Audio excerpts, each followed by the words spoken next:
Uma igreja cheia de dons, mas também cheia de escândalos. Uma igreja que falava em línguas, profetizava, conhecia a palavra, participava da ceia, confessava o nome de Jesus, mas ao mesmo tempo estava mergulhada em divisões, brigas, orgulho, imoralidade, disputas, confusão espiritual e até dúvidas sobre a ressurreição dos mortos. Essa era a igreja de Corinto, talvez uma das igrejas mais problemáticas de toda a Bíblia. Mas o mais impressionante é que Deus não desistiu dela. Ele não abandonou Corinto no meio da sua bagunça. Ele não apagou aquela igreja da história. Pelo contrário, Deus levantou o apóstolo Paulo para confrontar, corrigir, ensinar e mostrar que uma igreja pode ter muitos dons espirituais e ainda assim estar profundamente doente por dentro. 1 Coríntios não é apenas uma carta antiga escrita para uma igreja distante. É um espelho que revela o perigo de uma fé sem maturidade, de uma espiritualidade sem amor, de uma igreja que conhece os dons, mas esquece a cruz. Neste livro, Paulo vai tratar de pecados escondidos, conflitos públicos, problemas no casamento, confusão no culto, abusos na ceia do Senhor, mau uso dos dons espirituais e uma das maiores declarações bíblicas sobre o amor. E no final, ele leva na igreja de volta ao centro de tudo: Cristo crucificado, Cristo ressuscitado e a esperança da vida eterna. Hoje, nós vamos caminhar pela história completa de 1 Coríntios e entender como Deus tratou a igreja mais problemática da Bíblia e o que essa carta ainda revela sobre nós, sobre a igreja e sobre o verdadeiro Evangelho de Jesus Cristo. Corinto não era uma cidade simples, silenciosa ou protegida das tentações. Era uma cidade viva, rica, estratégica, cheia de movimento, comércio, vozes, templos, influências e ambições. Pelas suas ruas passavam mercadores, marinheiros, viajantes, filósofos, religiosos e pessoas de diferentes partes do mundo antigo. Era um lugar onde a busca por prazer, dinheiro, status e reconhecimento marcava profundamente a vida cotidiana. E foi exatamente nesse ambiente que Deus formou uma igreja. Essa é uma das primeiras coisas que o espectador precisa enxergar ao entrar na primeira carta aos Coríntios. A igreja de Corinto não nasceu em um cenário isolado, distante da pressão do mundo. Ela nasceu dentro de uma cidade forte, influente, plural, sensual, religiosa e orgulhosa. Uma cidade onde a cultura grega valorizava a sabedoria, a retórica e a capacidade de impressionar. Onde a vida social muitas vezes se misturava com práticas religiosas pagãs. Onde o corpo, o prazer, o prestígio e a aparência tinham um grande peso. No capítulo 1 da primeira carta aos Coríntios, Paulo começa escrevendo para essa comunidade. Mas ele não inicia a carta chamando aquela igreja pelos seus escândalos. Ele não começa dizendo: "Vocês são a igreja mais problemática que eu conheço." Antes de confrontar, Paulo lembra quem eles são diante de Deus. Ele escreve para a igreja de Deus que está em Corinto, para os que foram santificados em Cristo Jesus e chamados santos. Essa abertura já cria uma tensão profunda. A igreja estava em Corinto, mas pertencia a Deus. Estava cercada por uma cidade corrompida, mas havia sido chamada para a santidade. Tinha falhas graves, mas ainda era reconhecida como povo alcançado pela graça. Paulo não ignora os problemas, mas também não começa apagando a identidade espiritual daquela comunidade. A câmera agora parece se aproximar da cidade. Entre ruas movimentadas, casas, mercados e templos, há um grupo de homens e mulheres que confessam Jesus como Senhor. Eles se reúnem, ouvem a palavra, participam da vida da igreja, aguardam a manifestação de Cristo e receberam dons espirituais. Paulo agradece a Deus porque os coríntios foram enriquecidos em Cristo, em toda a palavra e em todo o conhecimento. Ele chega a dizer que nenhum dom lhes faltava enquanto esperavam a revelação do Senhor Jesus Cristo. Mas essa mesma igreja tão agraciada, estava rachando por dentro. Logo depois da saudação e da gratidão, Paulo entra no primeiro grande problema. Ele roga aos irmãos, pelo nome de nosso Senhor Jesus Cristo, que todos falem a mesma coisa e que não haja divisões entre eles. A casa de Cloé havia informado Paulo de que havia contendas na igreja. A comunidade estava se separando em grupos, como se a fé cristã tivesse se transformado em disputa por nomes. Uns diziam, eu sou de Paulo. Outros diziam, eu sou de Apolo. Outros afirmavam, eu sou de Cefas. E outros diziam, eu sou de Cristo. O problema não era respeitar servos de Deus. Paulo havia trabalhado entre eles. Apolo era um pregador eloquente e poderoso nas Escrituras. Cefas, também chamado Pedro, era uma referência importante entre os apóstolos. O problema era transformar ministros em bandeiras de orgulho. A igreja estava fazendo dos servos de Deus líderes de partidos espirituais, como se cada grupo pudesse se sentir superior por seguir determinado nome. Aqui é importante entender o ambiente de Corinto. Na cultura da cidade, a habilidade de falar bem, persuadir e conquistar a admiração pública era muito valorizada. Essa mentalidade entrou na igreja.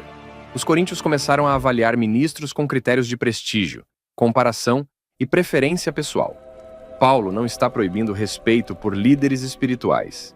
Ele está combatendo o culto à personalidade dentro da comunidade. Então, Paulo faz perguntas que atingem diretamente a raiz da divisão. Está Cristo dividido? Foi Paulo crucificado por vós? Ou fostes batizados em nome de Paulo? Essas perguntas recolocam tudo no lugar certo. Cristo não está dividido. Paulo não foi crucificado por eles. Nenhum pregador, por mais importante que fosse, podia ocupar o lugar daquele que morreu pela igreja. O batismo deles não estava ligado ao nome de um líder humano, mas ao nome de Cristo. A comunidade precisava lembrar que sua fé não nasceu de uma personalidade forte, nem de um estilo de pregação, nem de uma preferência de grupo. Nasceu da cruz. Paulo diz que Cristo não o enviou principalmente para batizar, mas para pregar o Evangelho, não com sabedoria de palavras, para que a cruz de Cristo não fosse esvaziada. Essa frase revela a preocupação dele. Se a igreja começasse a colocar o brilho humano no centro, a cruz deixaria de ocupar o lugar principal aos olhos dos coríntios. E uma igreja que perde a cruz começa a se organizar em torno de homens, preferências e disputas. A partir daqui, Paulo apresenta o primeiro grande remédio para aquela igreja problemática: a mensagem da cruz. Ele escreve que a palavra da cruz é loucura para os que perecem, mas para nós que somos salvos, é o poder de Deus. Para o mundo antigo, a cruz era símbolo de vergonha, fraqueza e derrota. Mas Deus revelou seu poder justamente ali, no lugar onde o orgulho humano não esperava encontrar glória alguma. Corinto admirava a sabedoria. Deus revelou Cristo crucificado. Corinto admirava status. Deus escolheu os humildes. Corinto admirava força. Deus mostrou seu poder por meio daquilo que o mundo chamava de fraqueza. A cruz derruba toda a pretensão humana, porque mostra que a salvação não nasce da grandeza do homem, mas da graça de Deus. Paulo lembra que Deus escolheu as coisas loucas do mundo para envergonhar os sábios. Escolheu as fracas para envergonhar as fortes. Escolheu as humildes e desprezadas, para reduzir a nada as que parecem importantes. O objetivo é claro: para que nenhuma carne se glorie perante ele. Essa frase confronta diretamente o espírito de Corinto. Se ninguém pode se gloriar diante de Deus, também ninguém pode se gloriar em Paulo, Apolo, Cefas ou em si mesmo. Tudo o que a igreja tinha vinha de Deus. A salvação vinha de Deus. Os dons vinham de Deus. A vida espiritual vinha de Deus. A esperança vinha de Deus. Então Paulo mostra que Cristo se tornou para os crentes sabedoria, justiça, santificação e redenção. Aquilo que os coríntios buscavam em nomes humanos e aparência de grandeza estava, na verdade, em Cristo. Ele era a verdadeira sabedoria. Ele era a justiça diante de Deus. Ele era a santificação que aquela igreja precisava viver. Ele era a redenção que nenhum discurso humano poderia produzir. Por isso, Paulo conclui esse primeiro movimento com uma verdade simples e profunda. Aquele que se gloria, glorie-se no Senhor. Assim começa a primeira carta aos Coríntios. Não com Deus abandonando uma igreja problemática, mas com Deus chamando aquela igreja de volta ao centro. A primeira ferida exposta é a divisão. O primeiro remédio apresentado é a cruz. Antes de tratar dos escândalos morais, das disputas, da confusão no culto e do mau uso dos dons, Paulo precisa fazer a igreja olhar novamente para Cristo. Porque uma igreja pode ter dons, conhecimento, reuniões e linguagem espiritual. Mas se tirar os olhos da cruz, começa a se dividir em torno dos homens. E foi ali que Deus começou a tratar Corinto, quebrando o orgulho, desfazendo os partidos e lembrando que somente Jesus foi crucificado pela igreja. Antes de continuarmos, eu quero te pedir algo de coração. Esse vídeo que você está assistindo não nasceu do nada. Foram horas de preparação para trazer a palavra de Deus com clareza, com respeito e com profundidade. E se isso está te ajudando, a melhor forma de você apoiar esse trabalho é bem simples. Curtir o vídeo, deixar um comentário aqui embaixo e, se aparecer para você, clica no botão Hype. Leva só alguns segundos. Isso faz muita diferença. Cada curtida, cada comentário e cada apoio nesse botão faz diferença. Quando você comenta, você me mostra que esse esforço valeu a pena. E mais do que isso, você ajuda essa mensagem a alcançar mais pessoas, porque o YouTube entende que esse conteúdo tem valor e passa a entregar para mais gente. E no caso do botão Hype, esse apoio pode dar ainda mais visibilidade ao vídeo, ajudando o conteúdo a ganhar destaque e alcançar pessoas que talvez nunca encontrariam essa mensagem sozinhas. Ou seja, com um gesto simples, você não apoia apenas o canal, mas também coopera para que a palavra de Deus chegue mais longe. Então, comenta algo do seu coração ou comente exatamente assim: a palavra de Deus é maravilhosa e fiel. Obrigado pelo seu apoio. Agora sim, voltando para o livro. Depois de confrontar as divisões, Paulo aprofunda a raiz do problema. A igreja de Corinto não estava apenas se separando por nomes, ela estava absorvendo a mentalidade da própria cidade. Corinto valorizava retórica, inteligência, influência, posição social e capacidade de impressionar. A cidade admirava discursos fortes, argumentos bem construídos e homens capazes de ganhar atenção pública. Mas Paulo mostra que o evangelho não nasce dessa lógica. Ainda no capítulo 1 da primeira carta aos Coríntios, Paulo coloca diante da igreja um contraste poderoso. De um lado, a sabedoria humana, do outro, a cruz. O mundo olha para a cruz e vê vergonha. Deus revela nela poder. O mundo vê derrota.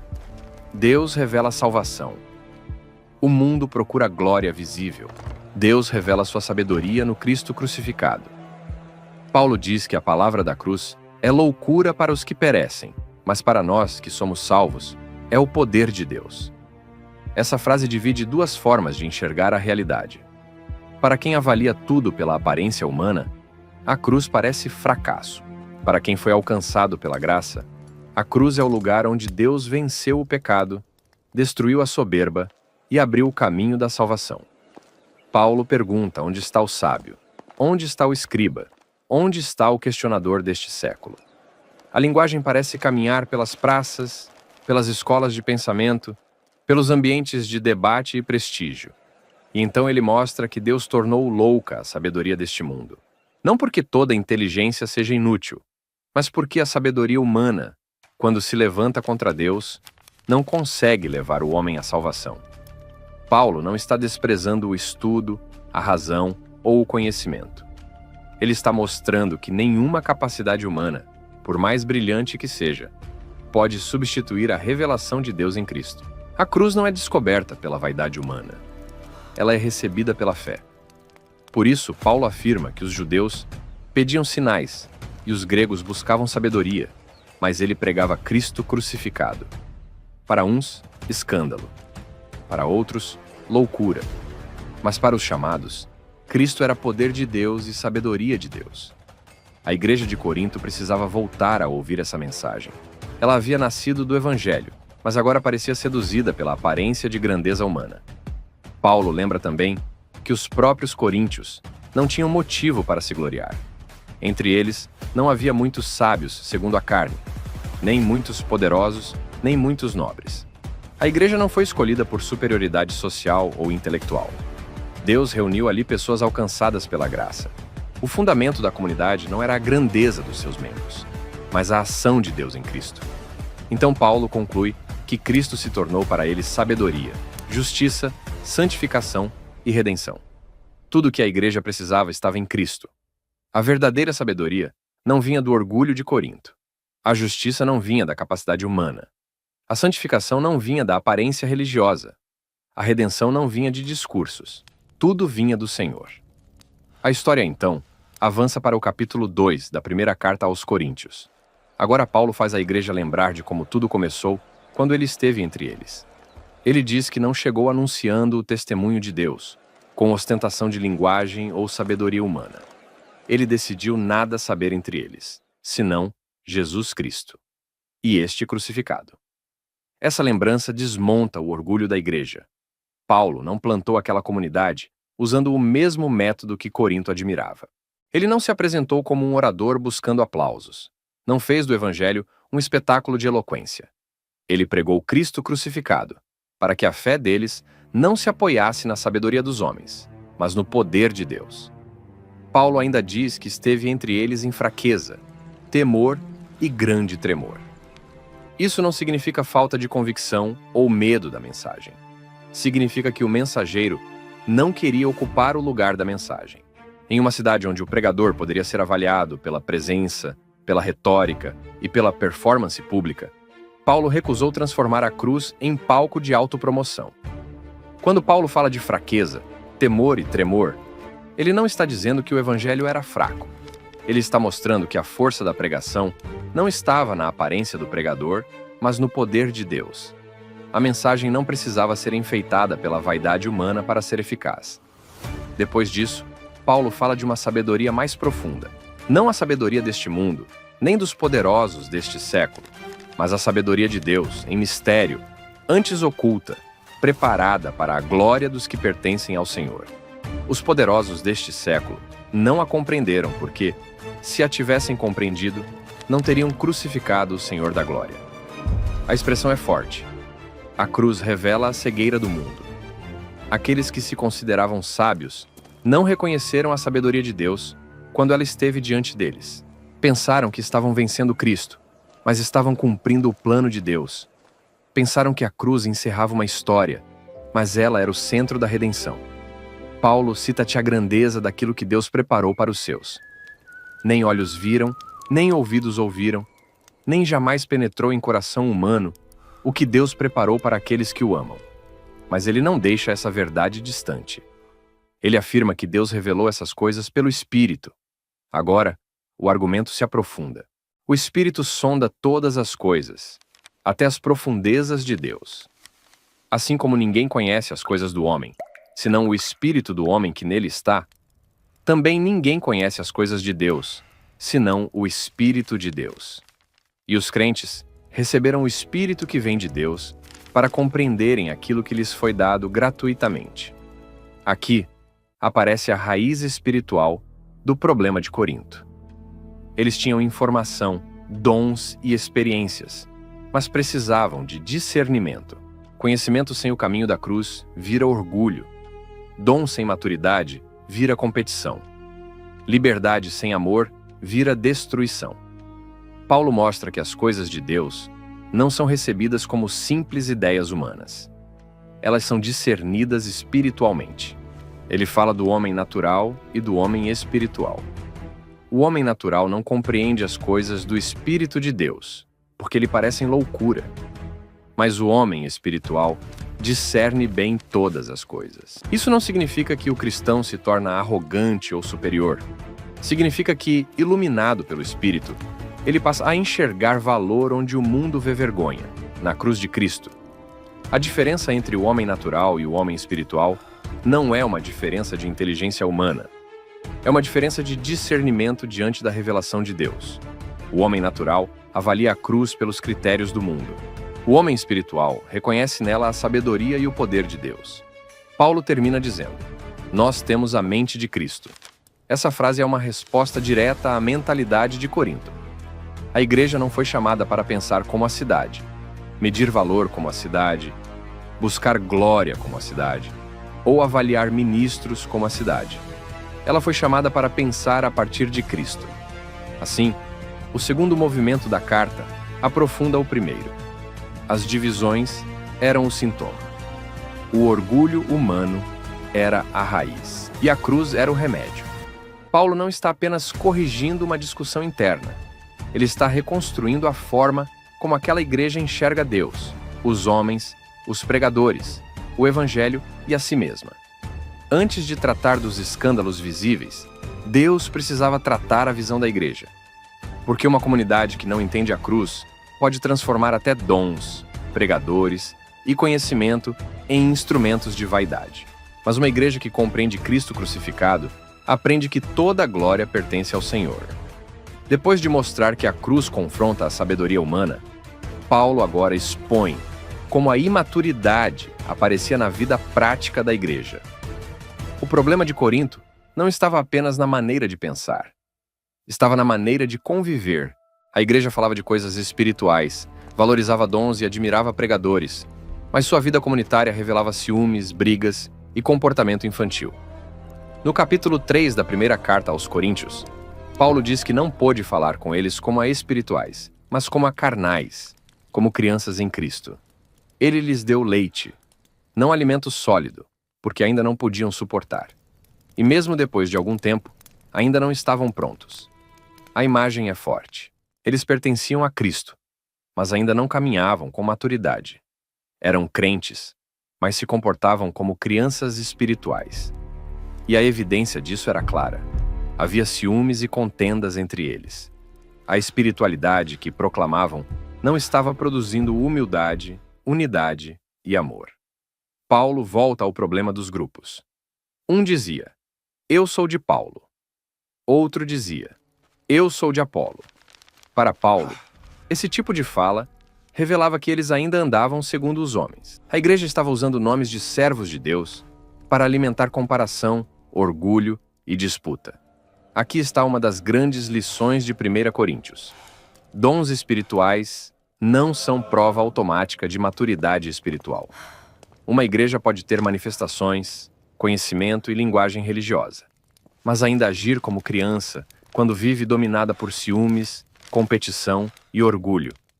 Maturidade se revela no amor, na humildade e na submissão a Cristo. Então Paulo usa uma imagem agrícola. Ele pergunta: quem é Paulo? Quem é Apolo? E responde que ambos são apenas ministros por meio de quem os coríntios creram. Um plantou, outro regou. Mas Deus deu o crescimento. A câmera agora se desloca para um campo. Paulo é visto como aquele que semeia. Apolo como aquele que rega. Mas a vida que brota não vem deles. A igreja é lavoura de Deus. O crescimento pertence ao Senhor. Nenhum trabalhador pode tomar para si a glória da colheita. Nenhum servo pode se tornar dono da plantação. Paulo diz que nem o que planta é alguma coisa, nem o que rega, mas Deus que dá o crescimento. Isso não diminui a importância dos servos, apenas coloca cada um no seu lugar. O ministro trabalha. Deus faz crescer. O servo planta. Deus dá vida. O obreiro rega. Deus sustenta a obra. Depois Paulo muda essa imagem. A igreja não é apenas lavoura. Ela também é edifício de Deus. Ele diz que, segundo a graça que recebeu, lançou o fundamento como prudente construtor, e outro edifica sobre ele. Mas cada um deve ver como edifica. Então vem uma das frases centrais do bloco. Ninguém pode lançar outro fundamento, além do que foi posto, o qual é Jesus Cristo. O fundamento da igreja não é Paulo, não é Apolo, não é Cefas, não é a sabedoria de Corinto, não é o carisma de pregadores. O fundamento é Cristo. Tudo que é construído na comunidade precisa repousar sobre ele. Paulo fala então de materiais diferentes: ouro, prata, pedras preciosas, madeira, feno e palha. A imagem é de uma construção que um dia será provada. a obra de cada um será manifestada. O fogo provará qual seja a obra de cada um. O que tem valor, permanece. O que é frágil e superficial, se perde. Paulo não está ensinando salvação pelas obras. O fundamento é Cristo. Mas ele mostra que aquilo que se constrói sobre Cristo será avaliado por Deus. Obras feitas por vaidade, competição e aparência não resistem. O que nasce da fidelidade a Cristo tem valor permanente. Depois, Paulo intensifica a advertência. Ele diz aos coríntios: Vós sois santuário de Deus, e o Espírito de Deus habita em vós. A igreja não era um clube religioso, nem uma associação em disputa por influência. Era o templo de Deus. Por isso, destruir a comunhão da igreja era algo grave. A comunidade pertencia ao Senhor. Paulo volta mais uma vez à sabedoria humana. Se alguém se julgava sábio segundo este mundo, deveria tornar-se louco para se tornar sábio. A sabedoria deste mundo é loucura diante de Deus. O orgulho de Corinto precisava cair diante da cruz. Ninguém deveria se gloriar nos homens. Tudo pertence à igreja. Mas a igreja pertence a Cristo. E Cristo pertence a Deus. A história avança para o capítulo 4 da primeira carta aos Coríntios. Paulo continua corrigindo o modo como a igreja enxergava os ministros. Eles não deveriam ser tratados como líderes de partidos, mas como servos de Cristo e despenseiros dos mistérios de Deus. O que se exige dos despenseiros é que sejam encontrados fiéis. A imagem agora é de alguém que recebeu uma responsabilidade sagrada. O ministro não é dono da casa. Ele administra aquilo que recebeu. Ele não inventa a mensagem. Ele guarda e entrega o que pertence a Deus. Por isso, Paulo não se deixa dominar pelo julgamento dos coríntios. O julgamento final pertence ao Senhor, aquele que trará à luz as coisas ocultas e manifestará os desígnios dos corações. Paulo então aplica isso a si mesmo e a Apolo, para que os coríntios aprendam a não se ensoberbecer a favor de um contra outro. Ele pergunta: Que tens tu que não tenhas recebido? Se tudo foi recebido, por que se gloriar como se não tivesse recebido? Essa pergunta atinge o coração do orgulho. Tudo que aquela igreja possuía vinha de Deus. A fé, os dons, os mestres, a salvação, a esperança, tudo era graça. Mas os coríntios estavam se comportando como se fossem superiores. Paulo usa uma ironia forte. Ele diz que eles já estavam fartos, já estavam ricos, já reinavam sem os apóstolos.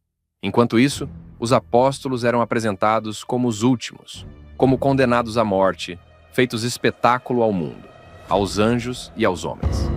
Corinto queria glória. Os apóstolos carregavam fraqueza. Corinto queria reconhecimento. Os apóstolos sofriam por causa de Cristo. Paulo descreve a vida apostólica com palavras duras: fome, sede, nudez, maus tratos, falta de morada certa, trabalho com as próprias mãos. Quando injuriados, bendiziam. Quando perseguidos, suportavam. Quando difamados, respondiam com bondade. Essa era a marca de uma vida moldada pela cruz. Mas Paulo não escreve como inimigo. Ele diz: Não vos escrevo estas coisas para vos envergonhar, mas para vos admoestar como filhos amados. Aqui aparece o coração pastoral do capítulo. A correção é firme, mas nasce de amor. Paulo não quer destruir a igreja, quer acordá-la. Ele lembra que, ainda que tivessem muitos instrutores em Cristo, não tinham muitos pais. Pelo Evangelho, ele os havia gerado em Cristo Jesus. Por isso pede que sejam seus imitadores, não no orgulho nem na disputa, mas na vida marcada pela cruz. Ao final do capítulo, Paulo afirma que o reino de Deus não consiste em palavras, mas em poder. Corinto gostava de discursos, aparência e comparação. Paulo lembra que o poder verdadeiro não é vaidade religiosa. É a realidade de Deus transformando vidas. Assim termina esse movimento da carta. Deus não queria apenas uma igreja talentosa. Queria uma igreja madura. Não queria apenas dons visíveis. Queria humildade, fidelidade e edificação sobre Cristo. A infância espiritual de Corinto precisava ser tratada antes que problemas ainda mais graves destruíssem o testemunho da comunidade. Depois de confrontar o orgulho, a imaturidade e as disputas por líderes, Paulo entra em uma das partes mais sérias da carta. A questão agora não é apenas divisão interna. É um escândalo moral público dentro da própria comunidade. A igreja, que se orgulhava de dons, conhecimento e espiritualidade, estava tolerando uma situação que até fora da igreja causaria vergonha. No capítulo 5 da primeira carta aos Coríntios, Paulo diz que se ouvia falar de imoralidade entre eles, e de uma imoralidade tal que nem mesmo entre os gentios era comum. Um homem estava vivendo em uma relação ilícita com a mulher de seu pai. A situação era grave, mas a reação da igreja tornava tudo ainda mais sério. Eles não estavam entristecidos, não estavam quebrantados, não estavam tratando aquilo com temor. Paulo diz que, em vez disso, estavam ensoberbecidos. A comunidade estava orgulhosa, como se sua suposta espiritualidade fosse suficiente para encobrir uma ferida aberta. A cena é pesada. Uma igreja chamada para ser santa convivia com um pecado público sem arrependimento. Uma igreja enriquecida em dons estava pobre de discernimento moral. Paulo, mesmo ausente fisicamente, declara que já havia julgado aquela situação em nome do Senhor Jesus. A disciplina precisava acontecer. Quando Paulo fala em entregar tal pessoa a Satanás, a ideia mais provável é a exclusão daquela pessoa da comunhão da igreja, colocando-a fora da proteção e da disciplina comunitária do povo de Deus. O objetivo não era vingança, mas arrependimento e preservação da igreja. A linguagem é dura, porque o pecado era público, grave e estava sendo tratado com orgulho. Paulo então usa a imagem do fermento. Um pouco de fermento leveda toda a massa. A figura é simples, mas a advertência é profunda. Algo aparentemente pequeno pode se espalhar por tudo. Pecado tolerado não fica isolado. Ele contamina a consciência da comunidade, enfraquece o temor e ensina a igreja a conviver com aquilo que deveria produzir arrependimento. Por isso, Paulo chama a igreja a remover o velho fermento. Ele lembra que Cristo, nossa Páscoa, foi sacrificado. Essa referência coloca a santidade da igreja em ligação direta com a cruz. Se Cristo foi entregue por ela, a comunidade não poderia viver como se a graça fosse permissão para o pecado. Paulo também esclarece que não estava mandando os cristãos se isolarem completamente das pessoas do mundo. Se fosse assim, teriam que sair do mundo. O ponto era outro. A igreja não podia tratar como irmão alguém que confessava pertencer a Cristo, mas vivia publicamente em pecado sem arrependimento. Deus julga os de fora, mas a igreja precisa lidar com aquilo que acontece dentro dela. O capítulo 5 termina com uma ordem severa. Tirai do meio de vós esse iníquo. Paulo quer acordar Corinto.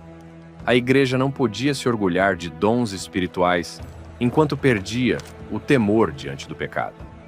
A história avança para o capítulo 6 da primeira carta aos Coríntios, e Paulo passa para outro sinal de imaturidade. Agora o problema são disputas entre irmãos levadas aos tribunais diante dos incrédulos. A comunidade que deveria manifestar a sabedoria de Deus estava expondo suas brigas diante da cidade. Paulo pergunta como aqueles que um dia julgariam o mundo, e até os anjos não conseguiam resolver questões menores entre si. A crítica não é contra toda a autoridade civil em qualquer situação, mas contra o escândalo de irmãos tratando conflitos internos com orgulho, rivalidade e falta de humildade. Ele pergunta por que não preferiam sofrer injustiça, por que não aceitavam antes o prejuízo. Em vez disso, praticavam injustiça e causavam dano aos próprios irmãos. A igreja que deveria revelar reconciliação estava demonstrando diante dos incrédulos que ainda era dominada por disputas. Paulo não está ensinando que nunca se pode recorrer à justiça pública em nenhuma circunstância. O foco aqui são disputas internas tratadas com espírito de rivalidade, expondo a igreja diante da sociedade. A questão principal é o testemunho da comunidade e sua incapacidade de agir com justiça, amor e maturidade. Em seguida, Paulo amplia a advertência. Ele lembra que os injustos não herdarão o reino de Deus e menciona práticas que pertenciam à velha vida. Mas a frase mais forte vem depois. Tais fostes alguns de vós. Muitos daqueles cristãos tinham vindo de uma vida marcada por pecado, idolatria e desordem moral. Mas Paulo não para no passado. Ele declara: mas fostes lavados, mas fostes santificados, mas fostes justificados em nome do Senhor Jesus Cristo e no Espírito do nosso Deus. A igreja precisava lembrar não apenas do que havia deixado para trás, mas do que Deus havia feito nela. Eles foram lavados, foram separados para Deus, foram declarados justos em Cristo. Depois, Paulo trata do corpo. Em Corinto, muitos viam o corpo como instrumento de prazer, desejo e liberdade sem limites. Alguns pareciam usar a frase: todas as coisas me são lícitas. Paulo responde: mas nem todas convêm. E ainda: eu não me deixarei dominar por nenhuma delas. A liberdade cristã não podia ser usada como licença para o pecado. O corpo não era algo descartável ou espiritualmente irrelevante. Paulo afirma: o corpo não é para a imoralidade, mas para o Senhor, e o Senhor para o corpo. Essa frase confrontava a cultura da cidade. O cristão não pertence a si mesmo, como se pudesse usar o corpo sem prestar contas a Deus. O corpo tem destino diante do Senhor. Deus ressuscitou Cristo e também ressuscitará os seus pelo seu poder. A redenção alcança a pessoa inteira. Paulo pergunta: não sabeis que os vossos corpos são membros de Cristo? A imagem é profunda. O cristão não carrega apenas uma ideia religiosa na mente. Ele pertence a Cristo com todo o seu ser. Por isso, unir o corpo ao pecado era tratar como comum aquilo que foi unido ao Senhor. Então vem a ordem direta: fugir da imoralidade. Paulo não diz para negociar com ela, testar limites ou tratá-la como expressão de liberdade. Ele manda fugir. Em uma cidade como Corinto, essa ordem era urgente. A santidade exigia distância do pecado que destruía corpo, consciência e comunhão com Deus. Depois, vem uma das declarações mais conhecidas da carta: não sabeis que o vosso corpo é santuário do Espírito Santo, que habita em vós, proveniente de Deus, e que não sois de vós mesmos? Paulo já havia dito que a igreja é santuário de Deus. Agora aplica essa verdade ao corpo do cristão. O Espírito habita na vida concreta daquele que pertence a Cristo. O bloco termina com a razão maior: fostes comprados por preço. Glorificai, pois, a Deus no vosso corpo. O corpo do cristão tem dono. Foi comprado pelo sangue de Cristo. A santidade não é apenas uma regra externa, mas resposta à redenção.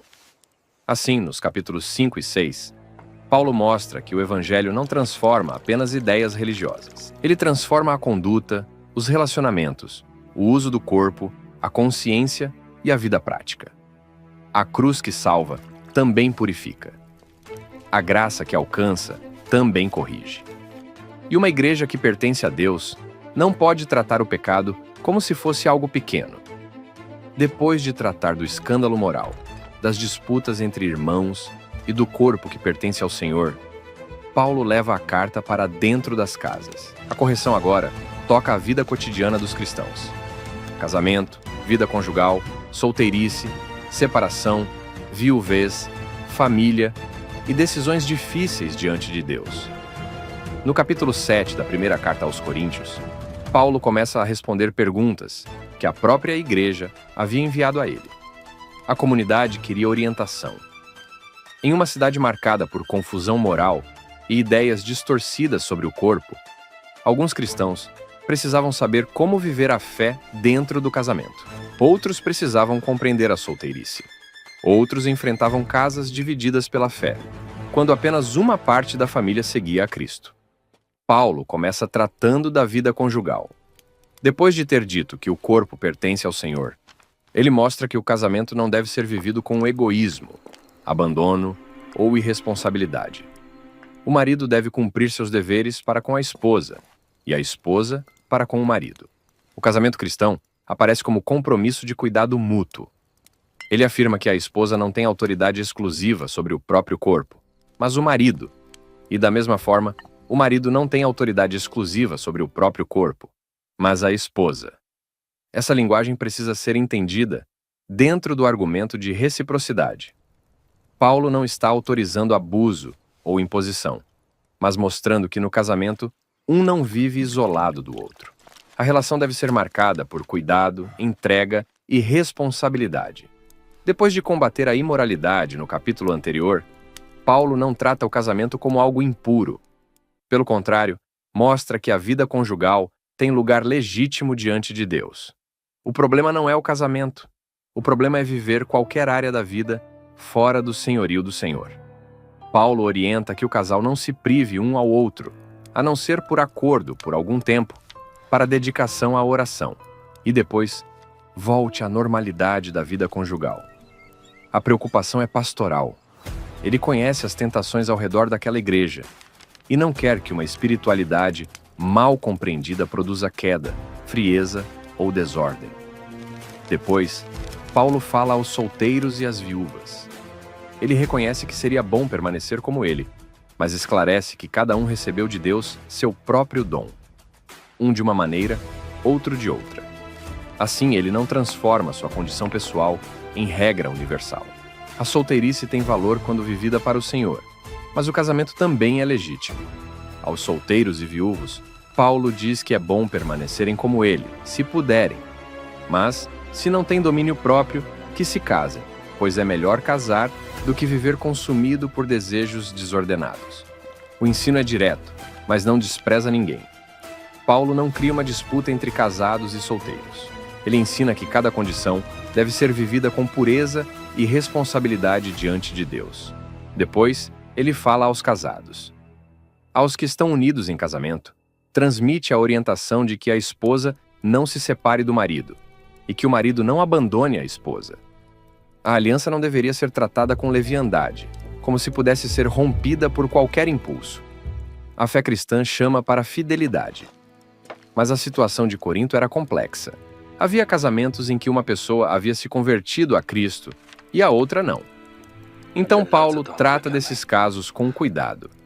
Se um irmão tem esposa que não crê e ela consente em viver com ele, ele não deve abandoná-la.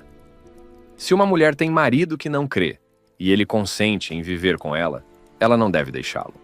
A presença da fé não deveria ser usada como pretexto para irresponsabilidade familiar. O cristão não deveria destruir sua casa sem necessidade. Paulo diz que o cônjuge descrente é santificado no convívio com o crente e que os filhos são santos. A casa é tocada pela presença daquele que pertence ao Senhor. Quando Paulo fala de santificação do cônjuge descrente, ele não está ensinando salvação automática. O ponto é que aquele lar não deve ser considerado impuro ou abandonado por Deus.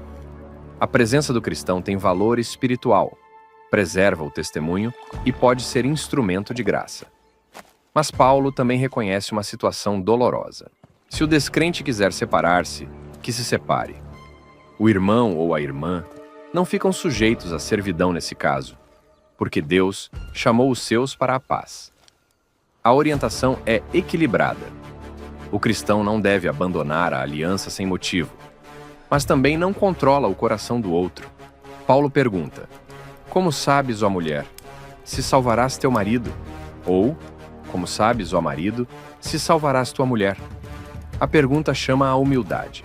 O cristão deve ser fiel, viver em paz, testemunhar com integridade, mas não pode forçar a resposta espiritual de outra pessoa. Depois disso, Paulo amplia o princípio. Cada um deve andar conforme o Senhor lhe distribuiu, conforme Deus o chamou. Ele fala da circuncisão e da incircuncisão, da escravidão e da liberdade, mostrando que a identidade em Cristo é maior do que as condições externas. O importante é guardar os mandamentos de Deus e viver diante dele com fidelidade. Essa parte mostra que os coríntios talvez pensassem que seguir a Cristo exigia mudar imediatamente todas as condições visíveis da vida. Paulo ensina que a transformação cristã é mais profunda. A pessoa pode continuar na condição em que foi chamada e, mesmo ali, viver para Deus. O estado civil, a condição social ou a posição externa não definem a comunhão com Cristo. Ele diz: fostes comprados por preço. Não vos façais escravos de homens. A mesma verdade usada no capítulo anterior para falar do corpo, agora orienta toda a vida. O cristão pertence ao Senhor. Mesmo quando permanece em circunstâncias difíceis, sua identidade mais profunda está em Cristo. Paulo então volta aos solteiros e aos que pensavam em casar. Ele fala à luz das angústias presentes e da brevidade do tempo. O mundo, como conhecemos, é passageiro.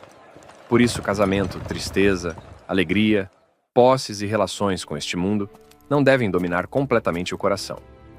Ele diz que o tempo se abrevia e que a aparência deste mundo passa. Isso não significa desprezar casamento, família ou responsabilidades.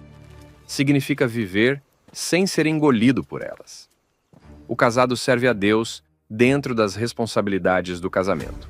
O solteiro, se recebeu esse dom, pode servir com dedicação mais livre.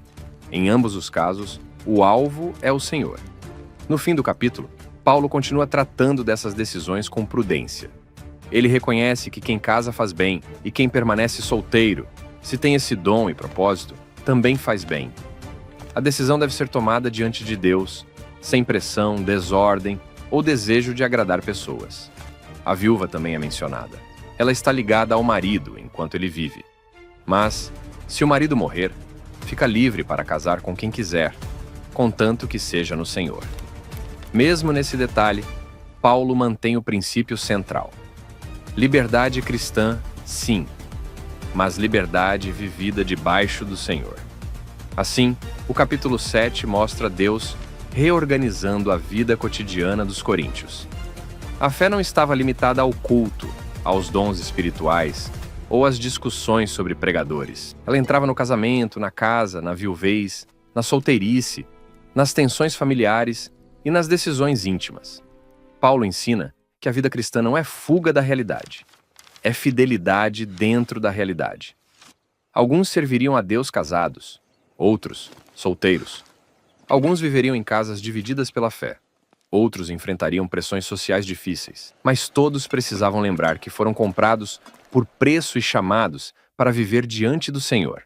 Depois de tratar da casa, do casamento e das decisões pessoais, Paulo leva os olhos da igreja para outro cenário de Corinto. As mesas, os banquetes, os templos pagãos e a vida social de uma cidade onde religião, comida, festa e idolatria muitas vezes caminhavam juntas. A pergunta que pairava sobre os cristãos era prática e difícil. Como viver para Cristo em um ambiente onde quase tudo parecia tocar, de alguma forma, o mundo dos ídolos? Nos capítulos 8 a 10 da primeira carta aos Coríntios, Paulo trata de liberdade cristã, alimentos sacrificados aos ídolos, consciência, amor ao irmão, direitos apostólicos, disciplina espiritual e perigo da idolatria. Esse bloco é essencial, porque mostra que a liberdade cristã não pode ser usada como instrumento de orgulho. No capítulo 8, Paulo começa tratando dos alimentos sacrificados aos ídolos. Em Corinto, parte da carne podia estar ligada a sacrifícios oferecidos em templos pagãos e depois aparecer em refeições, mercados ou encontros sociais. Alguns cristãos olhavam para isso com tranquilidade. Eles sabiam que o ídolo em si nada era. Sabiam que havia um só Deus, mas Paulo começa atingindo o coração do problema. A ciência incha, mas o amor edifica. A questão não era apenas saber se o alimento podia ou não ser comido. A questão era como aquela liberdade afetava o irmão. Paulo reconhece que não há outro Deus senão um só. Ele também afirma que, para os cristãos, há um só Deus, o Pai, de quem são todas as coisas, e um só Senhor, Jesus Cristo, pelo qual são todas as coisas. A fé cristã não aceitava os ídolos como deuses verdadeiros, mas nem todos tinham a mesma firmeza de consciência. Alguns irmãos vindos recentemente da idolatria ainda associavam aquele alimento ao passado pagão. Para eles, comer naquela situação podia ferir a consciência. Então Paulo mostra que conhecimento sem amor pode destruir. A liberdade que humilha o irmão deixa de ser maturidade e passa a revelar orgulho. Paulo não está dizendo que o ídolo tem poder igual a Deus. Ele está mostrando que a consciência de uma pessoa recém-saída da idolatria podia ser ferida pela associação com aquele passado. O problema não era apenas a carne em si, mas o ambiente espiritual, a memória religiosa e o efeito da atitude sobre o irmão mais frágil. Por isso, Paulo diz que, se a comida escandalizasse seu irmão, ele preferiria não comer carne. Essa frase mostra o caminho do amor. A pergunta da igreja talvez fosse: temos direito? Mas Paulo conduz a pergunta para outro nível. Isso edifica? O cristão não decide apenas olhando para si mesmo. Ele considera o irmão por quem Cristo morreu. A história avança para o capítulo 9 da primeira carta aos Coríntios. E Paulo usa a própria vida como exemplo. Ele tinha direitos como apóstolo. Tinha direito de ser sustentado pelo seu trabalho no Evangelho. Ele pergunta se não era apóstolo, se não havia visto Jesus, se os próprios coríntios não eram selo de seu apostolado no Senhor. A existência daquela igreja era prova de seu ministério. Paulo apresenta exemplos. O soldado não serve às próprias custas. O agricultor come do fruto da vinha. O pastor se alimenta do leite do rebanho. Ele cita a lei ao dizer: não atarás a boca ao boi que debulha. Quem trabalha tem direito de participar do fruto do seu trabalho. Mas Paulo não faz essa defesa para exigir algo dos coríntios. Ele mostra que abriu mão desse direito para não criar obstáculo ao Evangelho de Cristo. Tinha liberdade, mas decidiu servir. Tinha direito, mas escolheu renunciar. E então declara: ai de mim se não anunciar o Evangelho. Paulo não via a pregação como palco de autopromoção. Ele a via como responsabilidade recebida de Deus. Por isso, embora fosse livre de todos, fez-se servo de todos para ganhar ainda mais. Aos judeus, fez-se como judeu. Aos que estavam debaixo da lei, como se estivesse debaixo da lei. Aos sem lei, como sem lei, sem viver sem lei para Deus, mas debaixo da lei de Cristo. Aos fracos, fez-se fraco, para ganhar os fracos. Quando Paulo diz que se fez de tudo para com todos, ele não ensina a negociar a verdade ou abandonar a santidade. Ele fala de flexibilidade missionária. Ele renuncia a preferências, direitos e status para alcançar pessoas, mas sem sair da obediência a Cristo. Depois, Paulo usa a imagem da corrida. Os atletas se dominam em tudo para receber uma coroa corruptível, mas os servos de Cristo correm por uma coroa incorruptível. A vida cristã não é descuido, não é liberdade sem direção.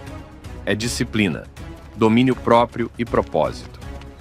Paulo diz que não corre como quem não sabe para onde vai, nem luta como quem golpeia o ar. Ele disciplina o próprio corpo, para que, depois de pregar a outros, não venha ele mesmo a ser reprovado. Aquele que ensinava a liberdade também ensinava a vigilância. No capítulo 10, Paulo leva a igreja para trás, para a história de Israel no deserto. A cena muda. Agora não são as ruas de Corinto, mas o povo antigo atravessando o mar, seguindo a nuvem, recebendo provisão no caminho. Paulo lembra que todos estiveram debaixo da nuvem. Todos passaram pelo mar. Todos comeram do mesmo alimento espiritual. E todos beberam da mesma bebida espiritual. Mas então vem a advertência. Deus não se agradou da maior parte deles. Eles tiveram experiências poderosas, viram livramentos, receberam provisão, caminharam debaixo de sinais, mas muitos caíram no deserto. A lição era clara. Experiências espirituais não protegem uma pessoa que brinca com o pecado. Paulo usa Israel como exemplo para que os coríntios não cobissem coisas más. Ele alerta contra a idolatria, imoralidade, tentar o Senhor e murmuração. A história antiga se torna espelho para Corinto. O povo do deserto tinha recebido bênçãos reais, mas caiu. A igreja de Corinto também havia recebido muito, mas não podia transformar isso em falsa segurança. Então Paulo escreve: aquele que pensa estar em pé, veja que não caia. A advertência não gera medo vazio, mas sobriedade. Privilégio espiritual não é imunidade espiritual. Logo depois, ele oferece consolo. Não vos sobreveio tentação que não fosse humana, mas Deus é fiel. Deus não permitiria que fossem tentados além do que poderiam suportar, mas com a tentação daria também o escape. A mesma carta que corrige com força aponta para a fidelidade de Deus. A partir daí, Paulo dá uma ordem direta. fugir da idolatria. Ele não diz para negociar com ela, admirar seus ambientes ou testar limites. Ele diz para fugir. E para explicar a seriedade, fala da mesa. O cálice da bênção é comunhão com o sangue de Cristo. O pão partido é comunhão com o corpo de Cristo. A igreja, embora formada por muitos, é um só pão e um só corpo. Do mesmo modo, participar conscientemente de ambientes ligados ao culto idólatra não era algo neutro. Paulo afirma que aquilo que os gentios sacrificavam aos demônios, e não a Deus. Ele não queria que os cristãos tivessem comunhão com demônios. Por isso diz: não podeis beber o cálice do Senhor e o cálice dos demônios. Paulo distingue situações diferentes. Comer carne vendida no mercado, sem envolvimento consciente com o culto pagão, podia ser tratado de modo diferente. Mas participar de refeições religiosas em templos idólatras era comunhão com aquele ambiente espiritual. A liberdade cristã não autoriza o crente a sentar-se à mesa do Senhor e à mesa dos ídolos, como se fossem a mesma coisa. Paulo então resume o princípio: todas as coisas são lícitas, mas nem todas convêm. Todas as coisas são lícitas, mas nem todas edificam. Ninguém deve buscar apenas o próprio interesse, mas o bem do outro. Se a carne fosse vendida no mercado, o cristão poderia comer sem investigar tudo, porque do Senhor é a terra e a sua plenitude. Mas, se alguém dissesse que aquilo havia sido sacrificado a ídolos, então deveria abster-se por causa da consciência do outro. O bloco se encerra com uma das orientações mais amplas da carta: quer comais, quer bebais, ou façais outra qualquer coisa, fazei tudo para a glória de Deus. A vida cristã não se divide entre momentos sagrados e momentos neutros. Comer, beber, conviver, aceitar um convite, recusar uma mesa, usar um direito ou abrir mão dele. Tudo deve passar pela glória de Deus. Assim, Paulo mostra que liberdade cristã não é licença para brincar com o mundo. É viver diante de Deus com consciência limpa, amor pelo irmão, distância da idolatria e compromisso com o Evangelho. Depois de corrigir a relação da igreja com a liberdade, os ídolos e as mesas de Corinto, Paulo agora se volta para as reuniões da própria comunidade. O problema não estava apenas nos banquetes ligados à idolatria. A desordem também havia entrado no lugar onde os santos se reuniam para cultuar a Deus.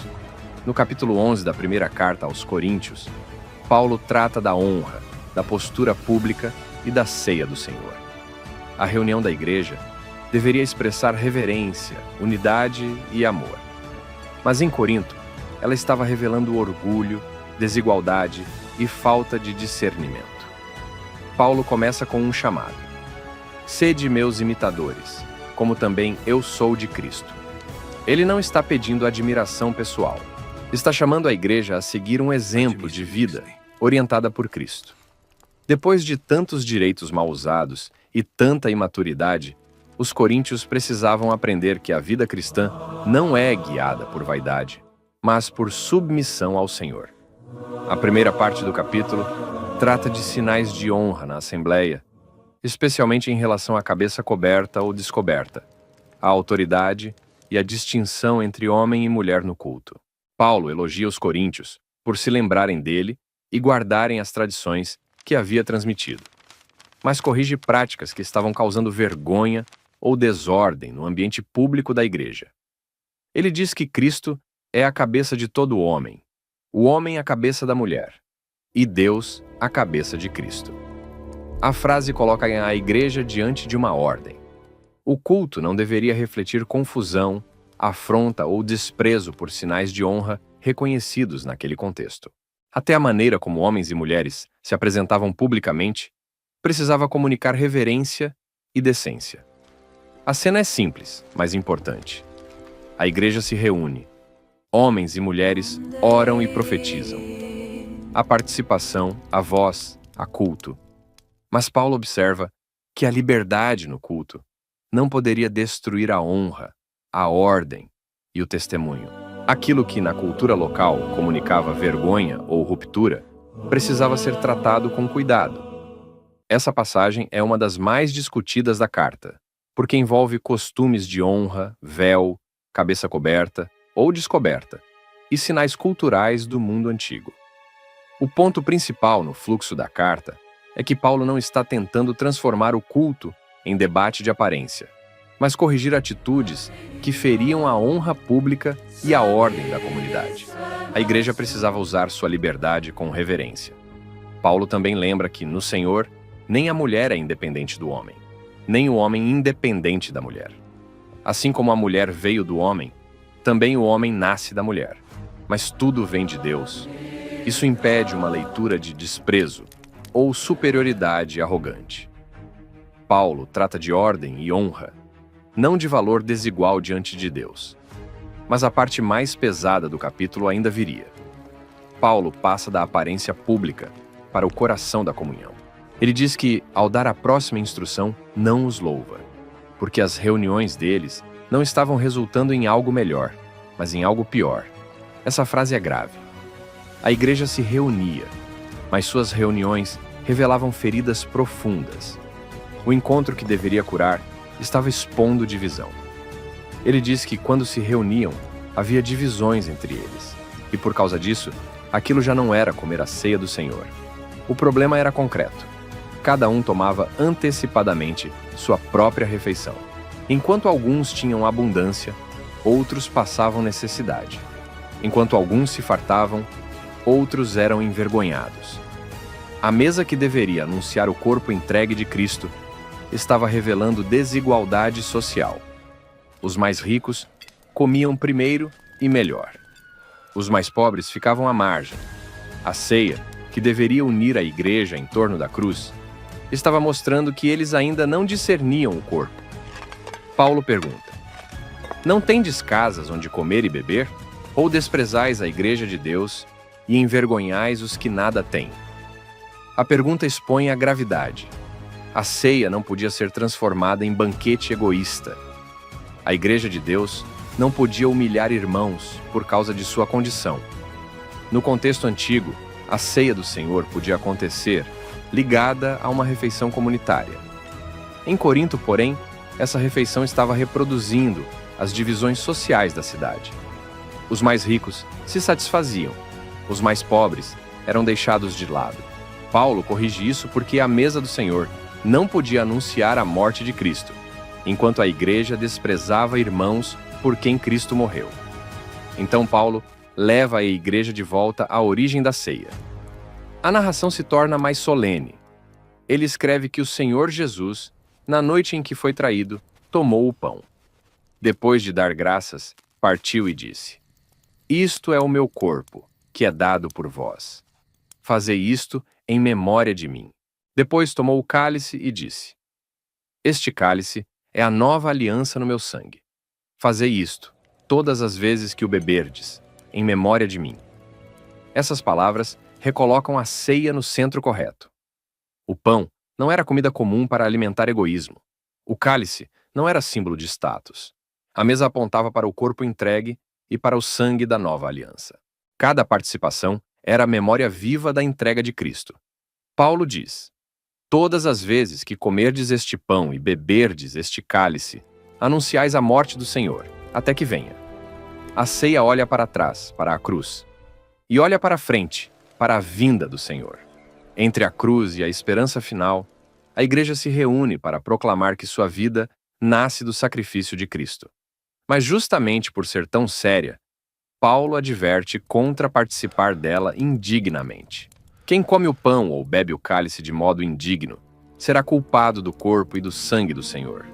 Por isso ele ordena: examine-se, pois, o homem a si mesmo, e assim coma do pão e beba do cálice. O exame não era para afastar o arrependido, mas para impedir uma participação leviana, egoísta e sem discernimento. Em Corinto, o problema era visível. Eles não discerniam o corpo, não reconheciam a seriedade do corpo de Cristo entregue na cruz, e também não tratavam a igreja como o corpo de Cristo. Discernir o corpo, neste contexto, envolve reconhecer a seriedade do corpo de Cristo entregue na cruz, e também tratar a comunidade como o corpo de Cristo. Os coríntios falhavam nos dois sentidos. Participavam da ceia sem reverência e desprezavam irmãos na própria mesa. Paulo afirma que, por causa disso, Havia entre eles muitos fracos e doentes, e não poucos haviam dormido. A linguagem mostra disciplina divina. Não era abandono, mas correção. Quando somos julgados, somos disciplinados pelo Senhor, para não sermos condenados com o mundo. O capítulo termina com uma orientação simples e direta. Quando vos reunirdes para comer, esperai uns pelos outros. Esperar uns pelos outros significava reconhecer o irmão. Significava abandonar o egoísmo. Significava transformar a mesa em comunhão, não em humilhação. Assim, Deus corrige a forma como Corinto se reunia. Não bastava estar no culto, não bastava participar da mesa. Era preciso discernir Cristo, respeitar a ordem, amar os irmãos e participar da ceia com reverência. A igreja que brincava com divisões precisava aprender que o pão partido apontava para um corpo entregue e que ninguém pode lembrar a morte do Senhor enquanto despreza o corpo que ele formou. Depois de corrigir a desordem na reunião e os abusos na ceia do Senhor, Paulo entra em uma das partes mais conhecidas da carta. A igreja de Corinto tinha manifestações espirituais, mas ainda precisava aprender o propósito delas. O problema não era a ausência de dons. O problema era uma comunidade cheia de experiências, mas marcada por competição, confusão e falta de amor. Nos capítulos 12 a 14 da primeira carta aos Coríntios, Paulo trata dos dons espirituais, do amor e da edificação da igreja. Ele não nega os dons, não apaga a ação do Espírito, mas organiza tudo debaixo do senhorio de Cristo e da edificação do corpo. No capítulo 12, Paulo diz que não quer que os irmãos sejam ignorantes a respeito dos dons espirituais. Eles vinham de um passado marcado pela idolatria, quando eram conduzidos aos ídolos mudos. Agora, pertenciam ao Deus vivo e precisavam discernir o que realmente vinha do Espírito de Deus. O primeiro critério é Cristo. Paulo afirma que ninguém, falando pelo Espírito de Deus, amaldiçoa Jesus. E ninguém pode dizer verdadeiramente Jesus é Senhor, senão pelo Espírito Santo. Antes de falar de variedade de dons, ele coloca Jesus no centro. Nenhuma manifestação espiritual pode ser medida apenas pela emoção, impacto ou aparência. O verdadeiro mover do Espírito exalta o senhorio de Cristo. Depois, Paulo organiza o pensamento da igreja. Há diversidade de dons, mas o Espírito é o mesmo. Há diversidade de ministérios, mas o Senhor é o mesmo. Há diversidade de operações, mas é o mesmo Deus quem opera tudo em todos. A diferença não deveria produzir rivalidade. O mesmo Deus distribui diferentes capacitações para o bem comum. Paulo menciona a palavra de sabedoria, palavra de conhecimento, fé, dons de curar, operações de milagres, profecia, discernimento de espíritos, variedades de línguas e interpretação de línguas. Mas afirma que um só e o mesmo Espírito opera todas estas coisas, repartindo particularmente a cada um como quer. Essa frase corta o orgulho pela raiz. Os dons não são troféus pessoais, não são sinais de superioridade, não são ferramentas para criar níveis de importância dentro da igreja. São distribuições soberanas do Espírito para a edificação da comunidade. Em Corinto, alguns pareciam transformar dons espirituais em motivo de prestígio. Paulo mostra que o dom não nasce da vontade humana, mas da distribuição do Espírito. O objetivo não é exibir espiritualidade individual, mas servir ao corpo de Cristo. Então Paulo apresenta uma das imagens mais fortes da carta: a igreja como corpo. Assim como o corpo é um e tem muitos membros, e todos os membros formam um só corpo, assim também é Cristo. Todos foram batizados em um só Espírito, formando um só corpo, judeus ou gregos, escravos ou livres. Essa imagem responde diretamente ao orgulho de Corinto. O pé não pode dizer que não pertence ao corpo, porque não é mão.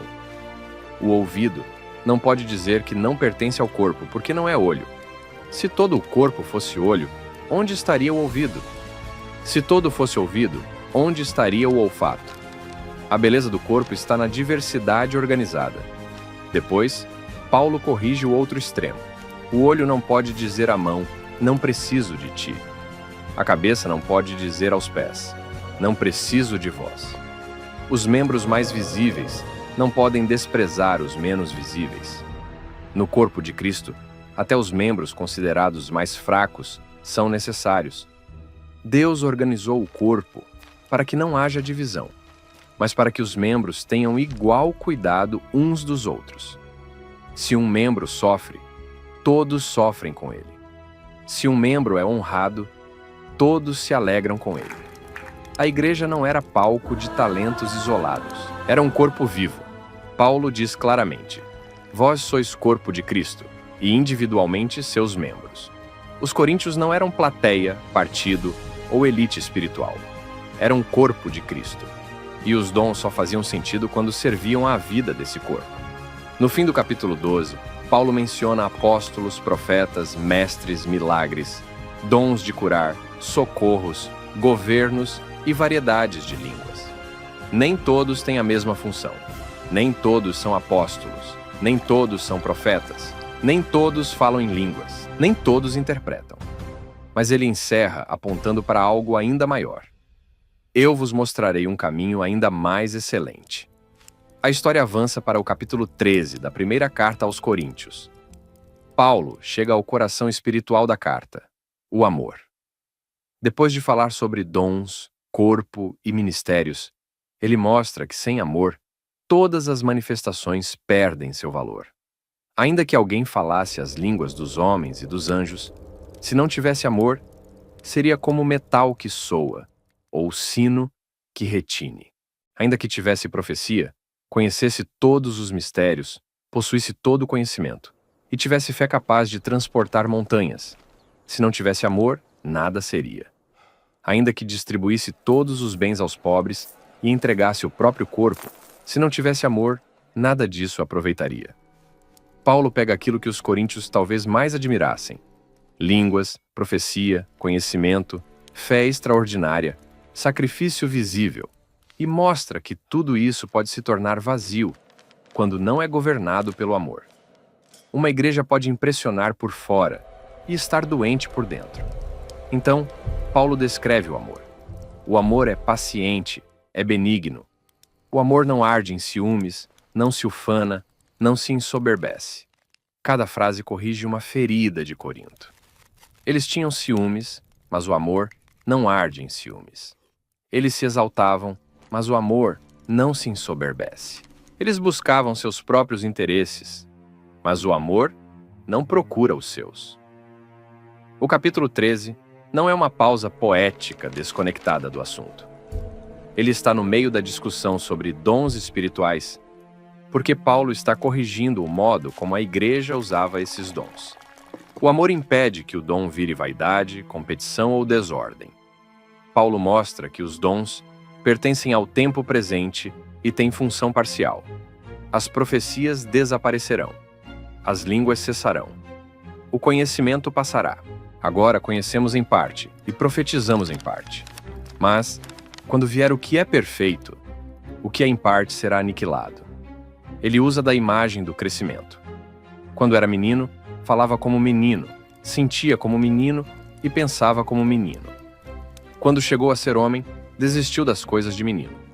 A imagem volta ao tema da maturidade. Corinto precisava deixar a infância espiritual. Não bastava ter dons, era preciso crescer em amor. Paulo conclui: agora permanecem a fé, a esperança e o amor, estes três. Porém, o maior destes é o amor. Depois disso, no capítulo 14, Paulo aplica esse princípio ao culto. Ele começa dizendo: segui o amor e procurai com zelo os dons espirituais, mas principalmente que profetizeis. A ordem é importante. Primeiro o amor, depois os dons. E os dons devem servir à edificação da igreja. Paulo compara línguas e profecia dentro da assembleia. Quem fala em língua sem interpretação fala a Deus, mas a igreja não entende. Quem profetiza fala aos homens para edificação, exortação e consolação. Paulo não despreza as línguas. Ele mesmo diz que gostaria que todos falassem em línguas. Mas, no culto público, valoriza aquilo que edifica a comunidade de forma compreensível. A preocupação é clara. A igreja precisa entender para ser edificada. Se a trombeta der som incerto, quem se preparará para a batalha? Se as palavras não forem claras, como alguém compreenderá? A reunião cristã não deveria ser um ambiente onde cada um busca sua própria expressão sem se importar com o entendimento dos outros. Paulo diz que orará com o Espírito, mas também com o entendimento. Cantará com o Espírito, mas também com o entendimento. O culto não deve ser confusão incompreensível, mas um ambiente onde Deus é adorado e a igreja é fortalecida. A diferença que Paulo faz é entre manifestação pessoal e edificação pública. No culto reunido, aquilo que não é compreendido precisa de interpretação para edificar os outros. O critério não é apenas se algo é espiritual, mas se aquilo constrói a igreja em amor, clareza e ordem. Paulo também pensa nos de fora. Se todos falarem em línguas sem ordem e entrarem pessoas simples ou incrédulas, poderão dizer que estão loucos. Mas se houver palavra compreensível, poderão reconhecer que Deus está realmente entre eles. A regra é simples. Faça-se tudo para a edificação. Se alguém fala em língua, que haja interpretação. Se não houver intérprete, que fique calado na igreja, falando consigo mesmo e com Deus. Quanto aos profetas, falem 2 ou 3, e os outros julguem. Tudo deve acontecer de modo ordenado. Paulo afirma: os espíritos dos profetas estão sujeitos aos profetas. Ninguém pode usar a inspiração como desculpa para descontrole. O Espírito Santo não produz caos. Paulo declara: Deus não é Deus de confusão, mas de paz. No fim desse bloco, Paulo trata também de uma passagem difícil sobre a postura das mulheres na Assembleia. Como no capítulo 11 ele já pressupõe mulheres orando e profetizando, muitos entendem que no capítulo 14 ele está tratando de interrupções, julgamento desordenado de profecias ou atitudes que quebravam a ordem da reunião, e não proibindo toda a participação feminina em qualquer sentido. O foco do argumento permanece: culto com reverência, ordem e edificação. Paulo encerra dizendo: procurai com zelo o profetizar, e não proibais o falar em línguas, mas faça-se tudo decentemente e com ordem. Assim, dos capítulos 12 ao 14, Paulo não apaga os dons espirituais. Ele os coloca no lugar correto. O Espírito distribui dons, mas não para alimentar orgulho. A igreja é corpo, não competição. O amor é o caminho mais excelente, e o culto deve edificar, consolar, instruir e revelar a paz de Deus. Corinto precisava aprender que uma igreja cheia de manifestações ainda pode estar doente se faltar amor. Deus não queria apenas vozes, sinais e experiências. Queria um corpo vivo, unido, maduro e governado pelo amor de Cristo. Depois de corrigir divisões, imaturidade, imoralidade, disputas, liberdade mal usada, abusos na ceia e confusão nos dons espirituais, Paulo conduz os coríntios para o fundamento que sustenta toda a fé cristã. No capítulo 15 da primeira carta aos Coríntios, ele trata da ressurreição. Alguns em Corinto estavam questionando a ressurreição dos mortos. Talvez aceitassem falar de espiritualidade, dons, conhecimento e até da ressurreição de Cristo, mas tinham dificuldade em crer que os mortos seriam realmente levantados por Deus. Paulo percebe que esse erro não era pequeno. Se a ressurreição fosse removida, não sobraria apenas uma doutrina a menos. A fé inteira perderia o chão. Paulo começa levando a igreja de volta ao evangelho que havia pregado. Não começa com filosofia. Começa com a mensagem que eles receberam, na qual estavam firmes e pela qual eram salvos se permanecessem nela. Ele escreve que lhes entregou o que também recebeu. Cristo morreu pelos nossos pecados, segundo as Escrituras. A cena volta para a cruz. Cristo morreu. Mas não como vítima de um acidente histórico, nem apenas como exemplo de sofrimento. Ele morreu pelos pecados, segundo as Escrituras. A morte de Jesus fazia parte do plano de Deus e respondia à necessidade mais profunda do ser humano. Paulo continua: foi sepultado. Essa palavra confirma a realidade da morte. Cristo não apenas pareceu morrer. Ele morreu de fato, e seu corpo foi colocado no túmulo. Mas a mensagem não termina na sepultura. Paulo anuncia: ressuscitou ao terceiro dia, segundo as Escrituras. Essa é a virada do capítulo.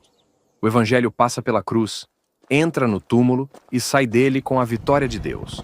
A ressurreição de Jesus não é detalhe secundário, nem símbolo vago de esperança. Para Paulo, ela é o coração da mensagem cristã. Sem ela, a cruz seria apenas morte. Com ela, a cruz se revela como redenção confirmada pelo poder de Deus. Paulo apresenta testemunhas. Cristo apareceu a Cefas, depois aos 12, depois a mais de 500 irmãos de uma só vez, muitos dos quais ainda viviam. Depois apareceu a Tiago, a todos os apóstolos, e por último, também a Paulo. A fé cristã não estava sendo apresentada como ideia inventada no silêncio, mas como anúncio apoiado em testemunhas. Quando Paulo lista as aparições de Cristo ressuscitado, ele mostra que a ressurreição era o centro da pregação apostólica. A igreja não cria apenas em uma lembrança espiritual de Jesus, mas em um Senhor que venceu a morte e foi visto por testemunhas. Esse ponto corrige qualquer tentativa de transformar a ressurreição em mera metáfora. Ao mencionar a si mesmo, Paulo fala com humildade. Ele se chama como um nascido fora de tempo e diz que era o menor dos apóstolos, pois perseguiu a igreja de Deus, mas afirma: pela graça de Deus sou o que sou. A graça que o alcançou não foi inútil. Ele trabalhou, mas reconhece que não foi ele, e sim a graça de Deus com ele. Depois disso, Paulo chega ao problema central. Se Cristo é pregado como ressuscitado dentre os mortos, como alguns entre eles diziam que não havia ressurreição de mortos, a pergunta expõe a incoerência. Não era possível manter o evangelho apostólico e negar a esperança final dos que pertencem a Cristo.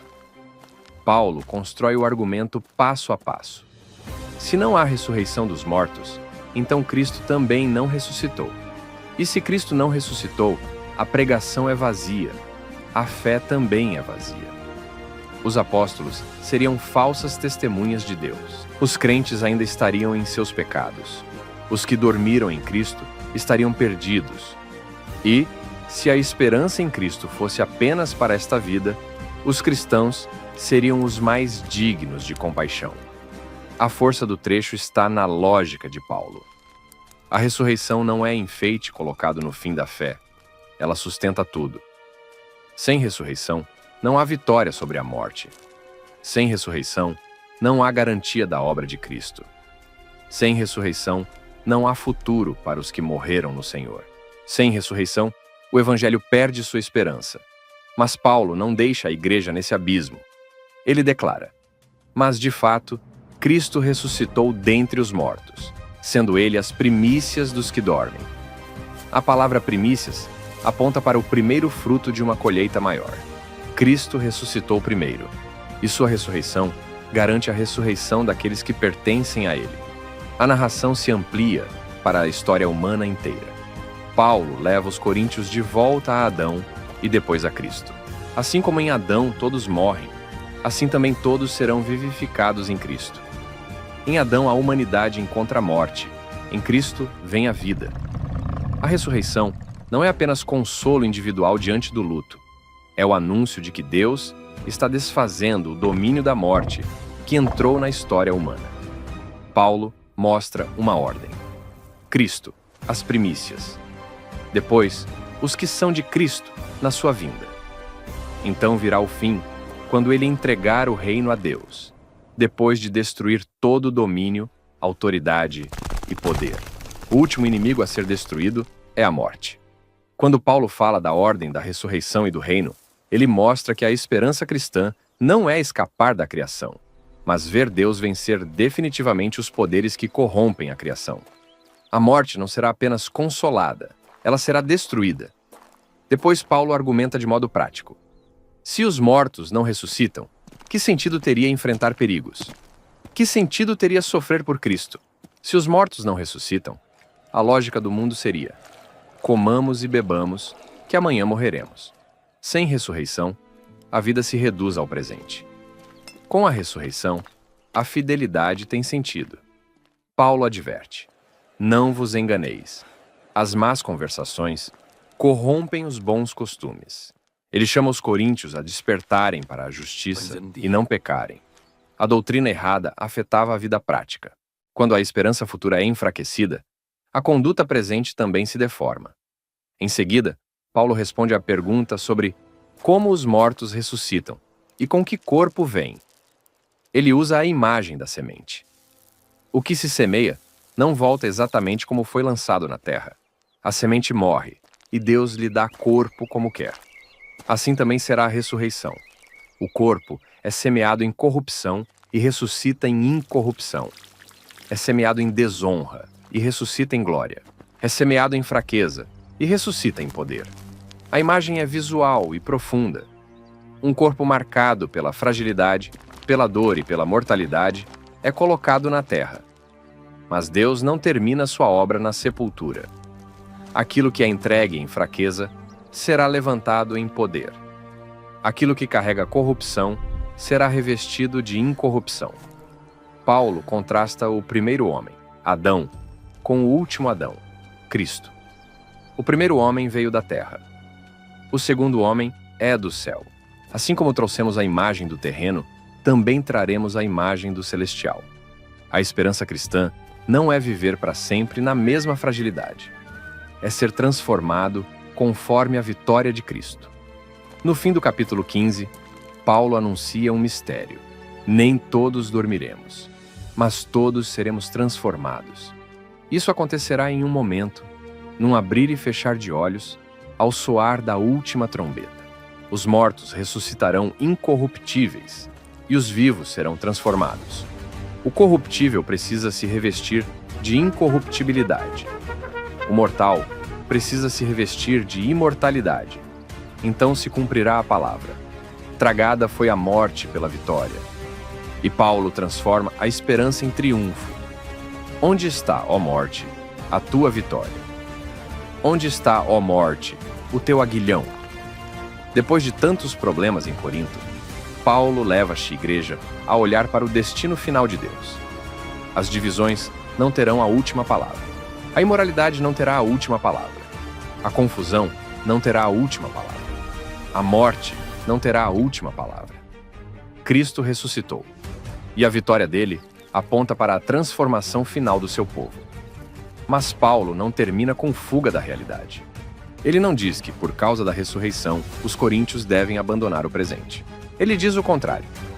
Portanto, meus amados irmãos, sede firmes e constantes, sempre abundantes na obra do Senhor, sabendo que, no Senhor, o vosso trabalho não é vão.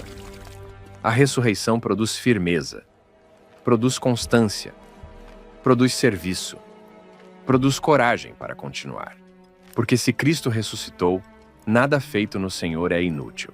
A esperança futura corrige o presente, fortalece a fé e chama a igreja a viver para Deus agora. Depois de conduzir os coríntios até o coração da esperança cristã, mostrando que Cristo ressuscitou e que a morte será tragada pela vitória, Paulo volta à vida prática da igreja. A carta se aproxima do fim, mas não termina em abstrações. No capítulo 16 da primeira carta aos Coríntios, Paulo fala de oferta, viagens, cooperadores, cuidado pastoral, firmeza na fé e amor. A ressurreição havia levantado os olhos da igreja para o futuro glorioso de Deus. Mas Paulo mostra que essa esperança precisa aparecer em gestos concretos no presente. Uma igreja que crê na vitória de Cristo não vive fechada em si mesma. Ela aprende a servir, repartir, receber obreiros, honrar cooperadores e caminhar com maturidade. Paulo começa tratando da coleta para os santos. Ele orienta os coríntios a fazerem como havia ordenado às igrejas da Galácia. No primeiro dia da semana, cada um deveria separar uma quantia conforme sua prosperidade, para que as ofertas não fossem recolhidas apenas quando ele chegasse. A orientação é simples, organizada e comunitária. A câmera agora mostra a igreja não apenas reunida para ouvir, orar ou participar da ceia, mas também aprendendo a carregar o peso de irmãos necessitados. A fé cristã não era uma experiência isolada dentro de Corinto. Havia santos em outras regiões, irmãos enfrentando dificuldades, e a igreja precisava entender que fazia parte de um corpo maior.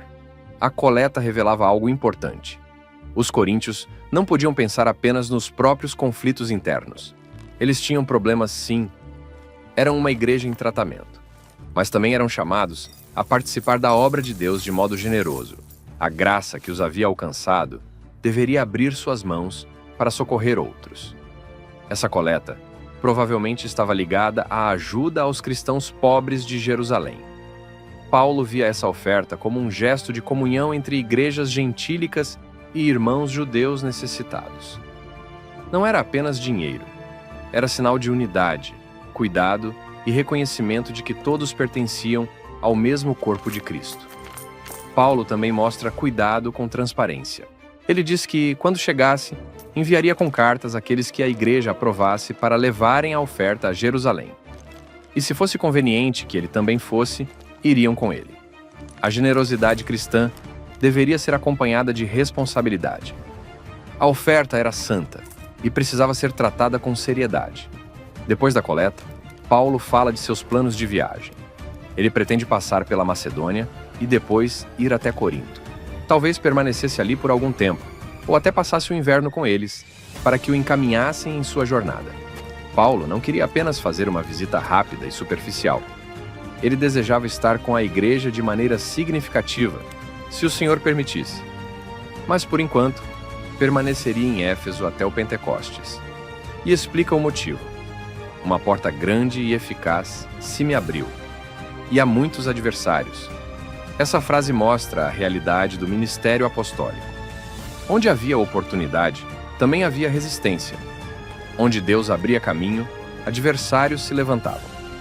Paulo enxerga a porta aberta, mas também reconhece os perigos. A carta revela o coração de um pastor em movimento. Paulo não escreve de modo distante e indiferente.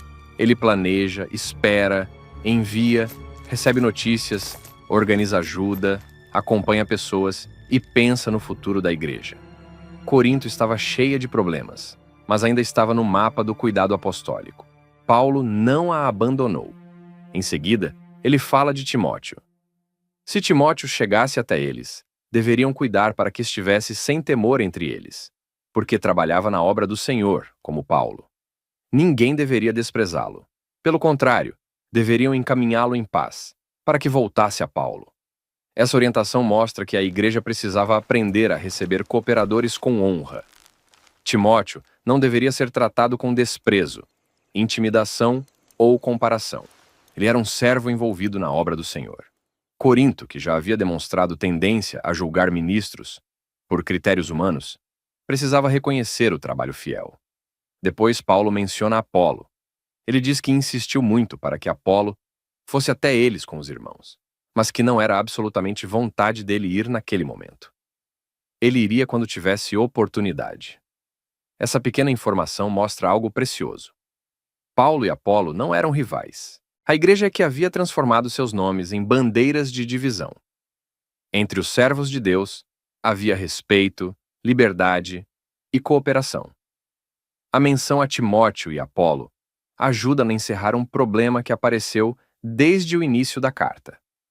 Corinto havia dividido a igreja em torno de nomes humanos. Agora, Paulo mostra na prática que os obreiros não eram celebridades concorrentes. Eram cooperadores de uma mesma obra. Então Paulo reúne exortações curtas, fortes e diretas. Depois de uma carta longa, cheia de correções, ele resume o caminho da maturidade cristã. Vigiai, estai firmes na fé. Portai-vos varonilmente, fortalecei-vos. A igreja precisava vigiar, porque já havia mostrado facilidade para se distrair.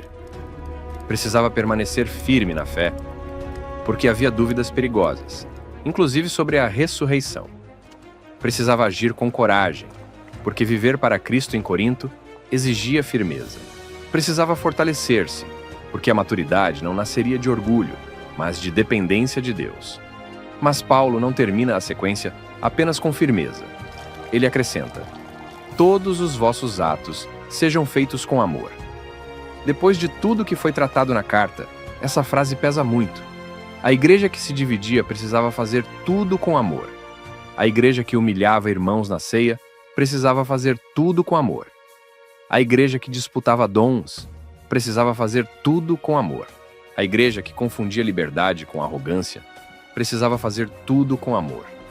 O amor, apresentado como o caminho mais excelente, agora aparece como marca final da vida prática. Vigiar sem amor pode virar dureza. Firmeza sem amor pode virar orgulho. Coragem sem amor pode virar agressividade. Força sem amor pode virar domínio.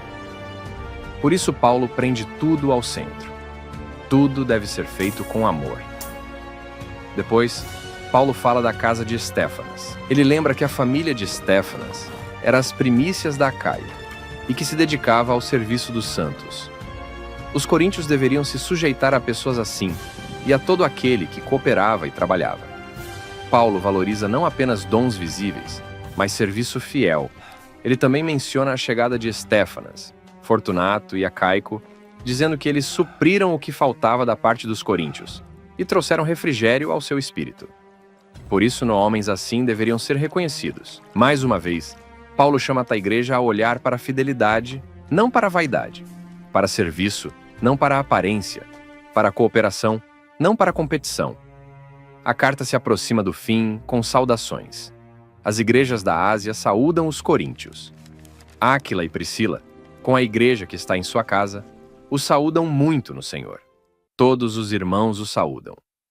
Paulo manda que se cumprimentem com o ósculo santo, um sinal de comunhão e afeição fraterna, naquele contexto. A igreja de Corinto, tão marcada por divisões, termina ouvindo vozes de comunhão vindas de outros irmãos e igrejas. A imagem final não é de isolamento. É de uma rede viva de comunidades, casas, cooperadores e irmãos espalhados, mas unidos em Cristo. Corinto precisava entender que não era dona de si mesma. Pertencia ao mesmo Senhor que governava as igrejas, sustentava os obreiros e edificava o corpo. Então Paulo toma a pena e escreve a saudação de próprio punho. A carta recebe a marca pessoal do apóstolo. Ele escreve uma advertência severa. Se alguém não ama o Senhor Jesus Cristo, seja anátema. E logo em seguida vem o clamor, Maranata. Anátema expressa uma separação solene de quem rejeita o Senhor. Maranata significa algo como, vem, Senhor. No fim da carta, Paulo une advertência e esperança. A igreja precisa amar verdadeiramente a Cristo, porque o Senhor virá. Depois de tantas repreensões, Paulo não termina com frieza. Ele escreve, a graça do Senhor Jesus seja convosco. E completa, o meu amor seja com todos vós em Cristo Jesus. A última palavra pastoral não é desprezo, é graça e amor. Paulo corrigiu com firmeza, denunciou pecados, confrontou o orgulho, disciplinou ideias falsas e organizou o culto.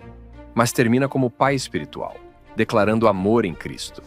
Assim termina a primeira carta aos Coríntios. Não com uma igreja perfeita, mas com uma igreja sendo tratada por Deus. Desde o início, Paulo chamou aqueles crentes de santificados em Cristo Jesus, mesmo sabendo de suas feridas. Ao longo da carta, Deus expôs divisões, confrontou imoralidade, corrigiu abusos, ensinou sobre casamento, liberdade, idolatria, ceia, dons, amor e ressurreição. Corinto era uma igreja cheia de falhas, mas não estava fora do alcance da graça.